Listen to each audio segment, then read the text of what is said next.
नाज़रीन, मोरो में खबर है जेका अव्हां ताईं पहुंचायूं पिया। जानी जोमाणी की रिपोर्ट मुताबिक DSP मोरो मैडम फ़ाइज़ा सोढरो ऐं SHO मोरो इम्तियाज़ खोहावड़ की कामयाब कार्रवाई। अगवा थियल न्याणी बेनज़ीर भुट्टो के बाहिफ़ाज़त बाज़ियाब कराए बिन जवाबदारन के गिरफ़्तार करे वरितो आहे।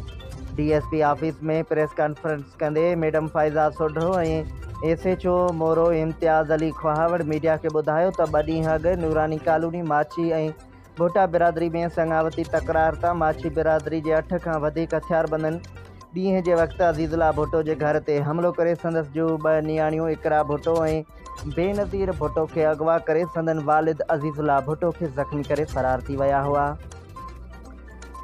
कुछ पंध ते इकरा भुट्टो के छॾे बेनज़ीर भुट्टो के अगवा करे फरार थी विया हुआ। अहिड़ी वाक़े खां पोइ SSP नौशेरो फ़िरोज़ मीर रोहिल ख़ान खोसो सख्ती से नोटिस वठंदे DSP फ़ाइज़ा सोढरो ऐं SHO मोरो इम्तियाज़ खोहावड़ की अगवानी में जांच टीम ठाही हुई। पुलिस मुख्तलिफ़ हंधनि ते छापा हणी न्याणी बेनज़ीर भुट्टो के बाहिफ़ाज़त बाज़ियाब कराए बिन जवाबदारन राशिद माछी ऐं माशूक माछी के गिरफ़्तार करे केस दाख़िल करे छॾियो आहे ऐं ॿियनि जवाबदारनि की गिरफ़्तारी लाइ छापा हया पिया वञनि। जल्द उन्हनि खे भी गिरफ़्तार कयो वेंदो।